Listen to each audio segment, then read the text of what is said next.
Welcome to another edition of Neema Parvini versus right-wing ideas. I am Neema Parvini, and today I'm going to be talking about nationalism and why I've never, in all these years, ever once referred to myself as a nationalist. I have here a book by John Mearsheimer called The Tragedy of Great Power Politics.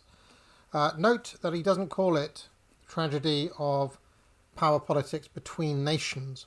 That is because all of the powers he considers in this book were or are empires.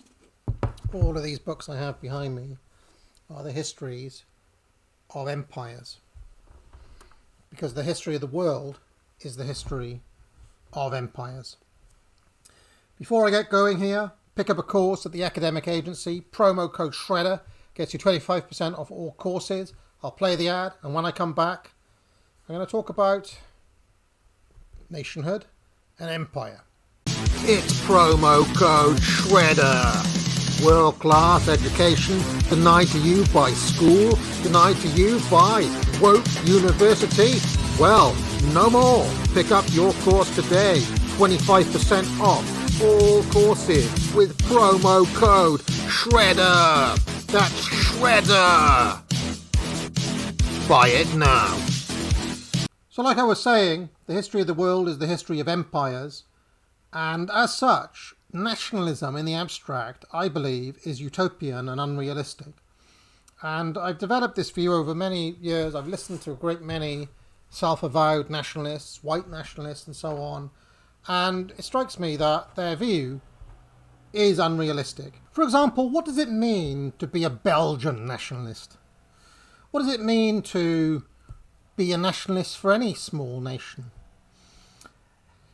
I would argue that today you can only really be a nationalist for the American Empire, which basically means being a neocon. You can be a nationalist for the Russian Empire, which means, supporting Putin. You can be a nationalist for the Chinese Empire, which means getting behind the Communist Party of China. But all the other states really do not have a realistic right to nationalism.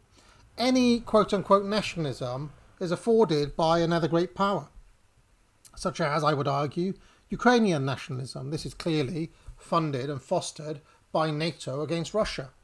Or Israeli nationalism, which is almost entirely propped up by American power. Or Polish nationalism, which again is propped up by American power. It is kind of allowed as a frontier country against the encroachment of Russia. Or Taiwanese nationalism as a kind of bulwark against China. All of these are afforded by the US. During the Cold War, the USA and indeed the USSR funded many different nationalist uprisings against the old European imperialist powers. The old European empires were on the back foot, they were on the decline, and the newly emerging empires, Russia and America, were funding nationalist movements against the old empires. I think the US backed over 20 such movements, according to this chap, Ryan Griffiths. Over 20 nationalist movements during the Cold War funded by America against the imperial powers.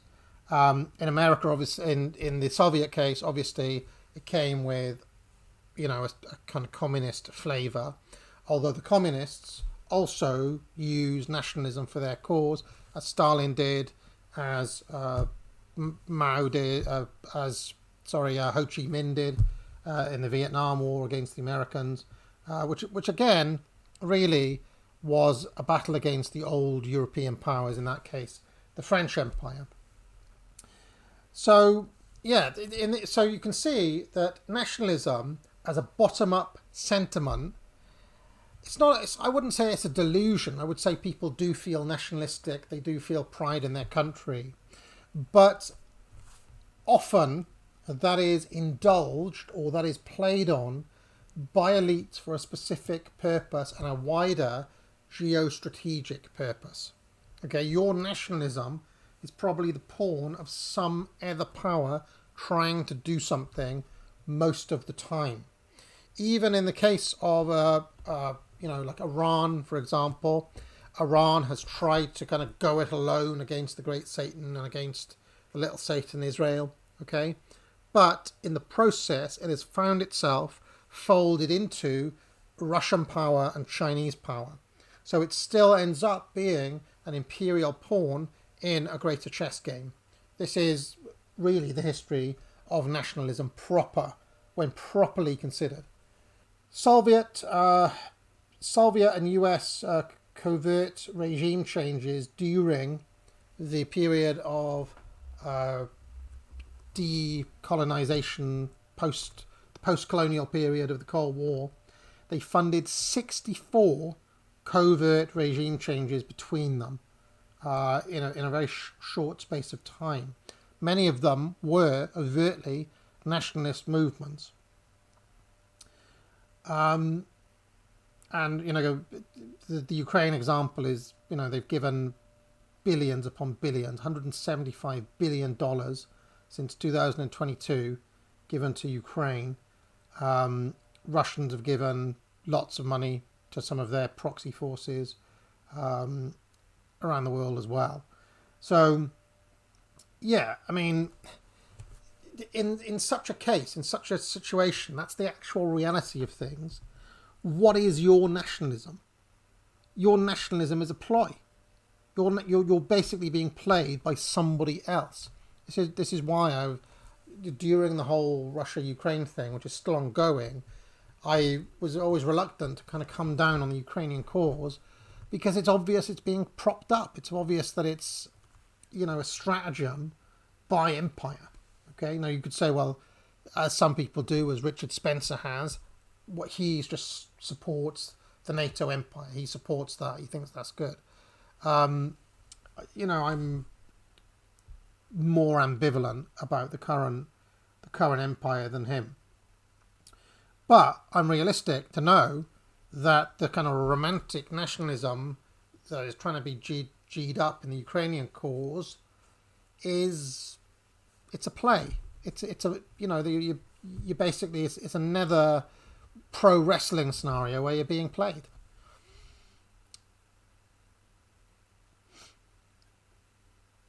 If you have a look, between 1946 and 2000, America has intervened 81 times in foreign elections.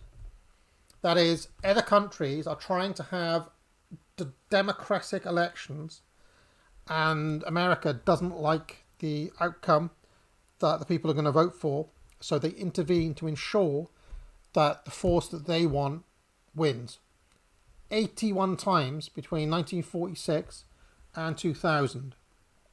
Now, if your government literally has come about due to a foreign intervention by the American empire, can you really be a nationalist for that nation? You're just a vassal state. And this is one of the reasons why I've been at pains to try to demonstrate to people that Britain is a vassal of the American empire. So in some ways, it's a nonsense to think about British interests separate from the role it plays within the greater American empire, just in the interest of realism. This is something clearly that Tony Blair understands, something a lot of you understand. But the practical reality is you're not going to be able to bust out of it through nationalism unless your nationalism gets an even more powerful backer. But then Britain is reduced to the status of one of these pawn nations. And I actually think it's going on right now. I think that the Civil War narrative is being pushed by foreign powers. I've said this before. And they'll use your genuine nationalist sentiment for their ends. Actually happening right now. Actually happening. I've been watching it happen. I've commented on it. You can go back and watch those videos. That's really what is happening. Foreign actors are trying to foment civil conflict in the UK. They realise there are fissures. They realise there are real issues.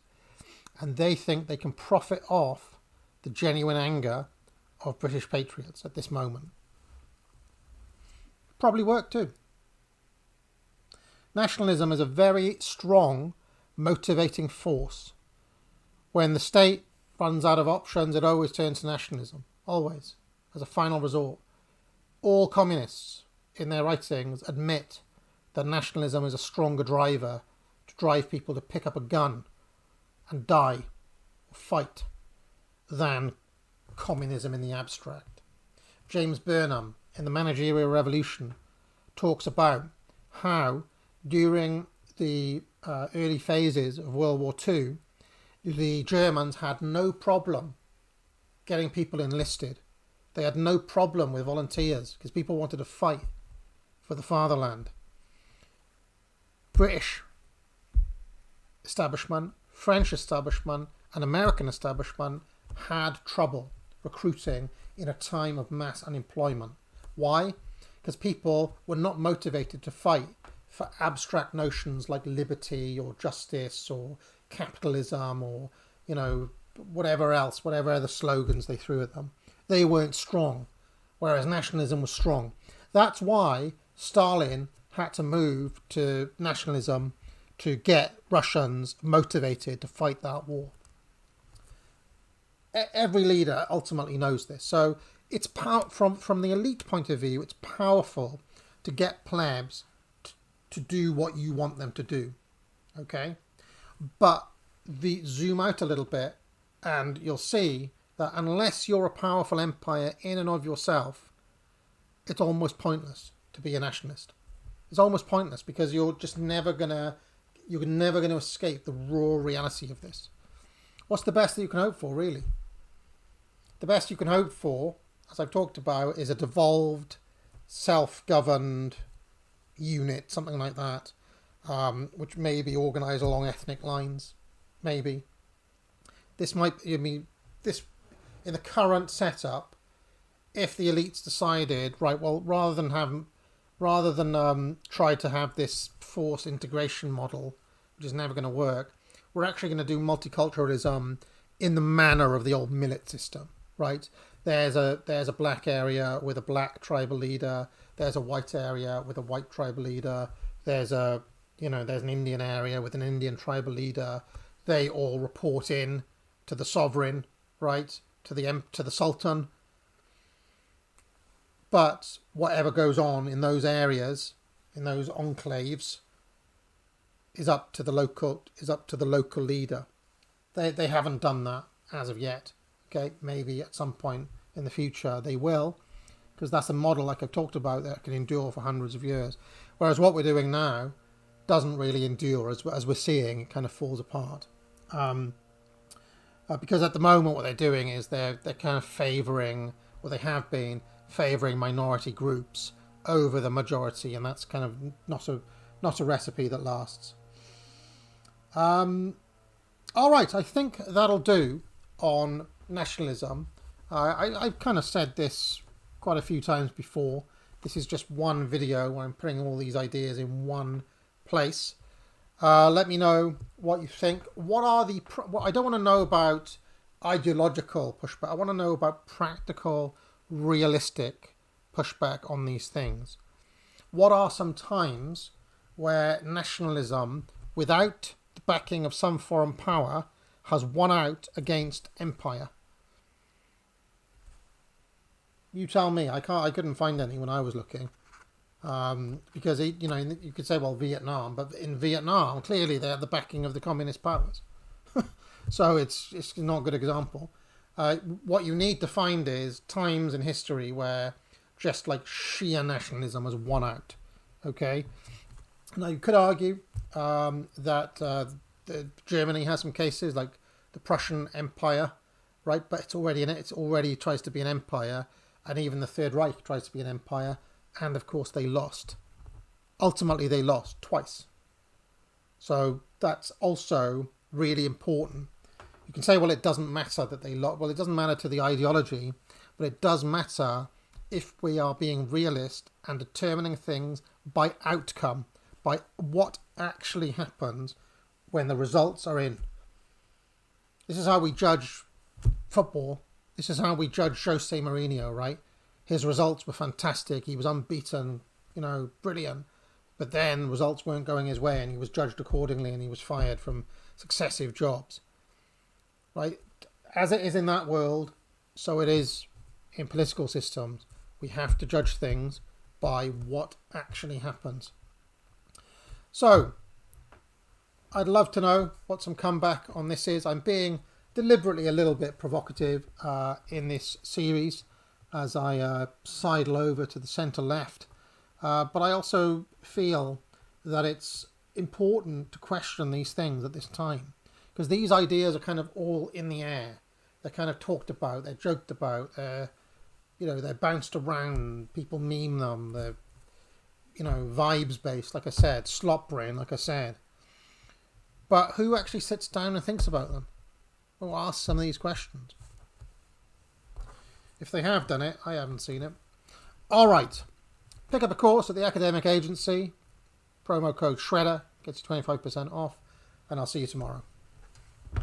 If you liked this video, be sure to like and subscribe. You can join the channel for thousands of hours of past shows in the archive and hundreds of videos. If you have any questions, you can leave a super chat or a super thanks, and I'll be sure to pick it up during my weekly office hours, which run every Tuesday afternoon. I also provide courses at the academic agency, which I encourage people to buy. Thousands of students now have taken the Trivium to improve their skills in writing, logic, and rhetoric. Just 3 of many courses available. Buy it now.